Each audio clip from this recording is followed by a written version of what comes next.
Right, तो मैंने Marco movie के ऊपर एक वीडियो बनाया था पहले, एक स्पॉइलर डिस्कशन, उसको चेकआउट कर सकते हो। और तो उस वीडियो के कमेंट में किसी ने मुझे बोला था कि द राइफल क्लब नाम से एक मूवी है, वो ज़रूर चेकआउट कर लेना। अब ऑफ कोर्स मेरे शहर में तो वो लगी नहीं, लेकिन अभी आ चुकी है नेटफ्लिक्स पे, और मैं एक्साइटेड था इस मूवी को देखने के लिए, क्योंकि राइफल क्लब नाम से ही पता चलता है कि एक क्लब होगा जो राइफल्स का होगा, तो कुछ ना कुछ तो अच्छा खासा धमाकेदार तो होने ही वाला है। तो मैं इंटरेस्टेड था। अब कल रात को ये मूवी नेटफ्लिक्स पे रिलीज हो गई, मैंने आज सुबह देखी, एंड आई हैव टू से this movie is a vibe. This movie is genuinely a vibe. अब ये रिव्यू नहीं होने वाला, ये एक नॉर्मल सा कैंडिड सा स्पॉइलर वाला डिस्कशन होने वाला है। ऐसा डिस्कशन समझ सकते हो, ऐसा डिस्कशन समझ सकते हो जैसे कि मूवी देखने के बाद तुम मेरे दोस्तों के साथ बात करते हो किसी मूवी के बारे में, तो इस डिस्कशन को वैसा ही समझ लेना। क्योंकि मैंने नोटिस किया कि मैंने पिछले कुछ वीडियोस में मैंने ऐसा ही अंदाज में बात किया था, तो काफ़ी लोगों को लग रहा था कि मैं बस स्टोरी के बारे में बात कर रहा हूँ, लेकिन ऐसा कुछ भी नहीं है। ये एक स्पॉइलर वाला कैंडिड सा डिस्कशन है। तो शुरू करते हैं। अब देखो, पहले ही सीन में हमें देखने को मिलता है कि अनुराग कश्यप है, वो एक कैसे क्लब जैसे प्लेस में है। अनुराग कश्यप के दो बेटे हैं, और प्रॉपर ऐसा सेट हो जाता है कि भैया वो ऐसे ही लोग हैं, दे डील इन गन्स। और जिस तरीके से अनुराग उसके बड़े बेटे को ट्रीट करता है, कुत्ता बना के, फरारी आजा, फरारी किसको चाहिए, वो सब कह के, तो वो बहुत वियर्ड लग रहा था मुझे देखने में, लेकिन समझ में आ रहा था कि मूवी कौन से वाइब में जा रही है। फिर उसके बाद एक्सीडेंट हो जाता है, और एक्सीडेंट के पहले आई डोंट थिंक कि वो जो गाना था लंबा चौड़ा सा, I don't think that was necessary. I don't know उसके पीछे कुछ होगा, बट मूवी के जो मेन थीम है कभी भी वो प्ले हो, मतलब कुछ होता ही नहीं है उस गाने का। बस इतना ज़रूर होता है कि अच्छा ठीक है, हमें वो जो डांसर्स थे दोनों, जो कपल थे जिन्होंने मर्डर कर दिया था गलती से, तो बस उनका डायनामिक थोड़ा सा समझ में आता है कि अच्छा ये दोनों लीड है हमारे, इनका कुछ काम होगा आगे जाके। बट वो बिना गाने का भी हो सकता था, तो आई थिंक वो गाना इतना नेसेसरी नहीं था, क्योंकि इवेंचुअली आई मीन ठीक है, I can get the context of it, but I don't think it was very very necessary. But on the other hand फिर हम आगे जाते हैं, वो आदमी गलती से इतने ऊपर से गिरता है एंड भी फिर भी जिंदा रहता है। आई वॉज लाइक शॉक्ड कि यार ऐसा कैसे जिंदा रहेगा। लेकिन फिर ऑफ कोर्स हमें वो पता चलता है कि उसे हॉस्पिटल में लेके जाते हैं, वहाँ पे वो मर जाता है। और फिर हम ऑन द अदर हैंड वो स्टोरी देख रहे होते हैं एक्टर की। उधर का जो उन्होंने यूज़ किया पूरा एक्टर वाला सिनेरियो, वो मुझे जेन्युइनली इंटरेस्टिंग लगा कि एक रोमांटिक हीरो वाला एक्टर है, फिर वो पहली बार एक एक्शन मूवी करने वाला है, बंदूक का गोलीबार वाला, तो उसे असली में मेथड एक्टिंग करनी चाहिए। क्योंकि जो हमारा मेन एक्टर है, तो उनका ऐसा, मतलब उसका जो मैनेजर था वो तो ऐसा कह रहा था कि ये जो हमारा एक्टर है, तो इसके बस लड़कियां फैंस है, वो भी सिर्फ इसके चेहरे के वजह से, एक्टिंग की वजह से नहीं। तो वो अच्छा खासा मुझे डायनामिक लगा कि इस बार वो प्रॉपरली बोल रहा है कि भैया मैं अभी करूँगा ठीक से एक्टिंग, मेथड एक्टिंग करूँगा, इसलिए चलो राइफल क्लब में चलो, मैं राइफल चलाना कैसा है वो सीखूंगा। तो वो जब हो रहा था तब मुझे साइमल्टेनियस दिमाग में आ रहा था कि अच्छा ये जो राइफल क्लब में जाएगा वहाँ पे अनुराग कश्यप कैसा ना करके आएगा ही, फिर वहाँ पे झगड़े वगैरह हो गए, तो वो दिमाग में था ही।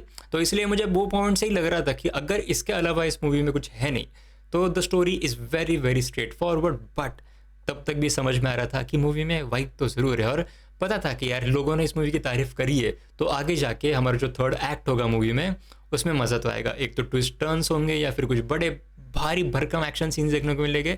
बट हाँ, पता तो ज़रूर था कि आगे जाने के बाद, फिलहाल अगर ठंडे या चीज़ चल रहा है, तो फिर भी आगे जाने के बाद काफ़ी गर्म चीज़ होने वाली है, तो वो दिमाग में था ही। फिर हनुमान काइंड का कैरेक्टर आ जाता है बीच में, वो आता है, वो मैम से बात करता है, and just like a very high था वो, इसलिए उसके जो एक्शंस थे वो जस्टिफाइबल थे, क्योंकि वो हाई था, स्नॉट करा था उसने, कुछ दिमाग उसका स्टेबल नहीं था, तो सीधा वो जाता है उसके आदमी के पास, बोलता है कि किल देम ऑल। और भाई हनुमान काइंड की एक्टिंग अच्छी थी, और वो हाँ यूएस का ही है ना, वो मुझे एग्जैक्टली पता नहीं, पर हाँ आई थिंक कि वो यूएस में ही रहता है या फिर रहता था, तो उसका एक्सेंट पूरा यूएस का ही था। वो जाता है, गोली खाता है, और वो सीन क्या एपिक मोमेंट था। वो वाला एक सीन था जहाँ पे मैं आपको बोल सकता हूँ कि अगर आपने ये मूवी थिएटर में देखी होगी, तो वो सीन पे डेफिनेटली लोगों ने सीटियाँ तालियाँ बजाए होंगे। कौन सा सीन था? जब हनुमान काइंड अंदर आता है पूरे क्लब के अंदर मारने को लोगों को, वो आता है उनके, और उसके साथ 2-3 लोग होते हैं, वो सब ऐसे उनके बंदूक सामने रखते हैं, और जितने भी सारे राइफल क्लब के लोग होते हैं जो पार्टी कर रहे होते हैं, सब बस खड़े रहते हैं, बस देखते हैं।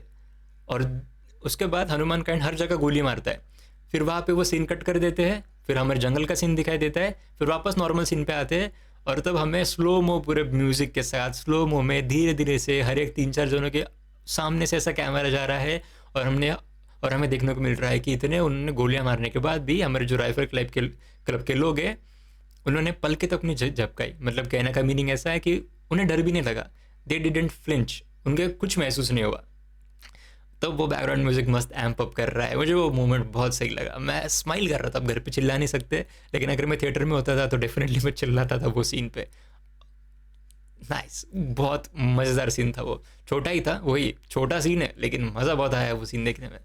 फिर उसके बाद डेफिनेटली वो इन सारे लोगों को मारते हैं। फिर मैं तभी भी शॉक हो गया था कि भाई हनुमान काइंड को मार दे रहे लोग। फिर आगे जाके ऑफकोर्स वो मरता ही है, लेकिन फिर अनुराग कश्यप के कैरेक्टर की एंट्री होती है फिर से, और फिर हम तब हमें ऐसा महसूस होता है कि भैया this is a big deal. और अगर हम दूसरे साइड से सोचे हमारे राइफल क्लब के साइड वालों से, तो वो बेचारे फिर भी अच्छी चीज़ चाह रहे हैं वो हनुमान काइंड के कैरेक्टर के लिए। वो जो उसका नाम बीरा था उसको फिर भी स्टिच कर रहे हैं, उसको बोल रहे हैं कि भैया तेरे को हार्ट अटैक आ जाएगा, अभी तो रुक जा, थोड़ा संभल जा, ठहर जा, लेकिन फिर भी वो मानने को तैयार नहीं है।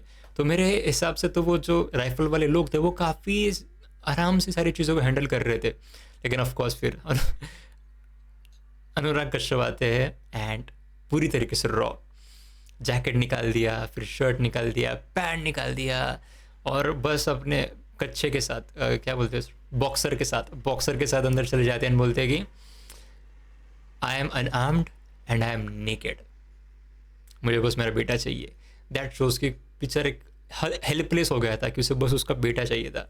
एंड दैट रियली शोज़ कि भाई बहुत रॉ तरीके से उनका कैरेक्टर लिखा था।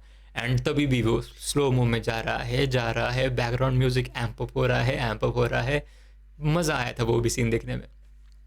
एंड फिर उन्होंने जो कलर्स के साथ भी खेला कि जैसे जो ऑरेंज कलर का जंपर था जो हनुमान काइंड ने पहना था, और उसके ऑरेंज कलर के ग्लासेस भी, तो वही जंपर और ग्लासेस अनुराग कश्यप के कैरेक्टर को दे दिया। और वो क्या क्लास लग रहा था उसमें। जंपर है ऑरेंज कलर का, शाइन कर रहा है, ग्लासेस ऑरेंज शाइन कर रहे हैं, इतना गोल्डन कलर का सोना पहना है उसने, वो भी शाइन कर रहा है। तो वो बहुत सही लग रहा था दिखने में, और उसमें भी वो रेड कलर थोड़ा सा उसका ब्लड का यहाँ पे था। वाह, मतलब कलर भी मस्त एकदम से। फिर जो उसके बाद जो पूरा सा बड़ा सीन हो रहा था जहाँ पे हमारे जो राइफल वाले लोग हैं तो वो बैकफुट पे आ गए थे, क्योंकि इनका जो बाइक वाला आदमी था अनुराग कश्यप के कैरेक्टर का, वो मस्त जाता है अंदर, घुस जाता है, फिर लोगों को मारने का ट्राई वगैरह करता है। तो दैट वाज प्रिटी गुड, क्योंकि फिर वहाँ पे राइफल क्लब वालों की जैसे एक मीटिंग हो जाती है। फिर वो भी सीन जहाँ पे वो बोलते हैं कि हमारे पास बस 45 गोलियाँ हैं। फिर वो दिमाग लगाते हैं, हाँ लेकिन लोग भी तो 13 ही है, एक आदमी के लिए 3 गोली लगेगी। फिर हम कितने 6 गोलियाँ थी शायद एंड में, कि अगर हम प्रोफेशनल लोग हैं तो 6 गोलियाँ हमारे रिजर्व में रहेंगे। तो वो मुझे पता था कि एंड में ऑफकोर्स 6 गोलियाँ रहेंगे, लेकिन फिर भी उसके बाद भी जैसे उन्होंने शुरुआत करी, आई थिंक बस 2 लोगों को मारने के लिए उन्होंने 10 गोलियाँ डाल दी थी। ऑन दैट वो मोमेंट पे मुझे लगा कि अच्छा क्या हो रहा है यहाँ पे। तो वो डेफिनेटली तो बैकफुट पे आ गए थे। लेकिन फिर अगेन हम ज़्यादा वो टाइम पे ज़्यादा अनुराग कश्यप के कैरेक्टर को देख रहे थे, उनको ही ज़्यादा स्क्रीन टाइम मिल रहा था। एंड क्या किल करा आदमी ने यार, मतलब जेन्युइनली उसकी वो स्माइल, वो पूरा उसका हुलिया, एंड वो उसके साथ कन्वर्जेशन भी अपने सेक्रेटरी अवरान के साथ वो भी काफ़ी फनी था, क्योंकि इसको हिंदी समझ में नहीं आ रही, वो वहाँ से हिंदी में कस कर रहा है, वहाँ से हिंदी में बात कर रहा है दैट वॉज अगेन फनी। और फिर एंड में भी वो मिलते हैं, मैक्सिकन स्टैंड ऑफ की बात होती है, वो मुझे इंटरेस्टिंग लगा कि, पर थोड़ा अंडरवेलमिंग भी लग रहा था कि यार मैक्सिकन स्टैंड ऑफ में ये ख़त्म कर देंगे। मुझे ऐसा लग रहा था कि हाँ इंटरेस्टिंग होगा, बट इंटरेस्टिंग से भी ज़्यादा मुझे ऐसा लग रहा था कि और भी ज़्यादा वाइब वाला होगा, कि वहाँ पे भी फिर से वो एकदम स्लो मूव में रिवॉल्वर वगैरह निकालेंगे, फिर वो रिवॉल्वर लोड होती है तो वो भी सारे गन के वो बुलेट के सीन्स दिखाएंगे, वो बैकग्राउंड से बड़ा सा म्यूज़िक रहेगा। मुझे ऐसा मैं पिक्चराइज कर रहा था वो सीन पे कि अच्छा ऐसा कर सकते हैं वो, तो वो भी अगेन एक वाइब वाले एलिमेंट पे जाके छोड़ेगा आपको। पर फिर उन्होंने वहाँ पे दे दिया सरप्राइज़, वहाँ पे सरप्राइज़ दे दिया, बाग मुड़ता है और पूरे उनके राइफल क्लब के मेंबर सामने खड़े रहते हैं। I was like this is so much better, जो मैंने सीन सोचा था उससे ये कितना सही है, बेटर है।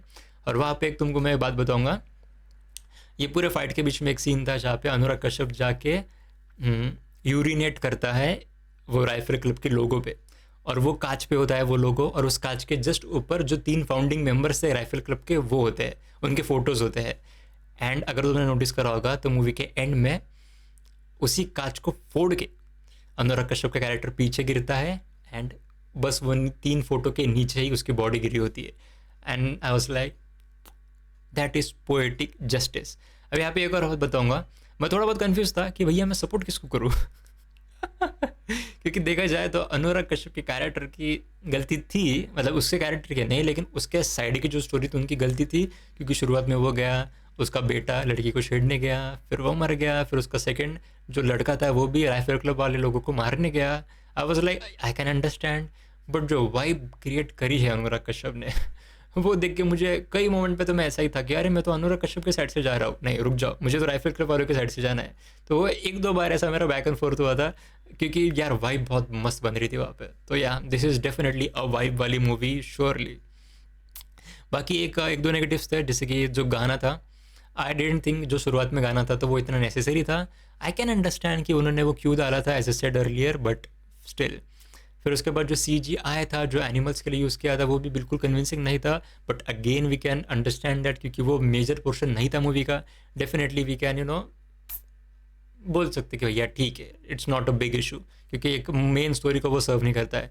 लेकिन फिर हाँ, एक और जो एक मस्त मोमेंट था वो था एक्टर का, शाह एक्टर का। तो शुरुआत में ऐसा पूरा इस्टेब्लिश किया जाता है कि वो बस रोमांटिक रोल्स के लिए फेमस है, बाकी एक्शन वगैरह के लिए फेमस नहीं है। और एंड में जाके जब राइफल क्लब वाला एक सॉरी जो अनुराग कश्यप के गैंग वाला एक मेंबर उनके रूम में घुसता है, तब he is the first one जो उसे मारता है, उसे गिराता है, फिर बाकी के लोग आते हैं उसे मारने के लिए। तो वो भी एक अच्छा एक पोएटिक जस्टिस टाइप था कि भैया romantic hero is now a proper action hero. वो भी एक मस्त मुझे सीन लगा। मतलब वही यार, ऐसे ही सीन अच्छे बैकग्राउंड के म्यूज़िक के साथ मस्त ऐसे वाइब क्रिएट करके देते हैं, मोमेंट्स क्रिएट करके देते हैं, और वही देखने में मज़ा आता है। क्योंकि I will be very Frank with you, और आपको भी पता होगा कि मूवी की स्टोरी एट सच कुछ है नहीं, मतलब I am not disrespecting them, but बोल सकते हो ना कि एट सच ऐसी कोई बड़ी स्टोरी है नहीं। हाँ, उन्होंने कुछ कैरेक्टर डायनामिक्स एस्टैब्लिश करने के लिए अच्छी चीज़ें करे शुरुआत में, फॉर एग्जांपल वो एक्टर वाला, बट अपार्ट फ्रॉम दैट जैसे हम आगे बढ़ते हैं तो it's a purely a revenge story, जिसमें back and forth of story इतना कुछ होता नहीं है। तो वही जो भी है वो पूरा वो वॉर जोन में ही हो रहा है। तो राइटिंग के बारे में हम उतना कह सकते हो, स्टोरी के बारे में उतना कह सकते हो, बट जो मेन था इस मूवी का, जो वाइब क्रिएट करके दे रही थी मूवी, वो मज़ेदार थी। और वैसे देखा जाए तो मूवी 2 घंटे की ही है, ज़्यादा लंबी भी है नहीं। तो ठीक ठाक है, मतलब अच्छा एक्सपीरियंस हो जाता है, आपको एक मस्त वाइब वाली फीलिंग आती है। मुझे पता है मैंने वाइब बहुत बार कहा है इस मूवी में, but of course that is the movie, vibe है मूवी में, वो देखने में मज़ा आता है। तो यार ये था मेरा पूरा स्पॉइलर वाला डिस्कशन इस मूवी के बारे में। और अगर आपको अच्छा लगा होगा तो प्लीज़ डेफिनेटली चैनल को सब्सक्राइब करना। और मैंने ऐसे वीडियोस काफ़ी बना के रखे हैं फ़िलहाल, जो ऐसे स्पॉइलर वाले डिस्कशन है, तो आपको स्क्रीन पे दिख रहे होंगे, आप चेकआउट कर सकते हो। एंड अगर पसंद आए तो प्लीज़ चैनल को सब्सक्राइब करना। And as always, thank you so much for watching.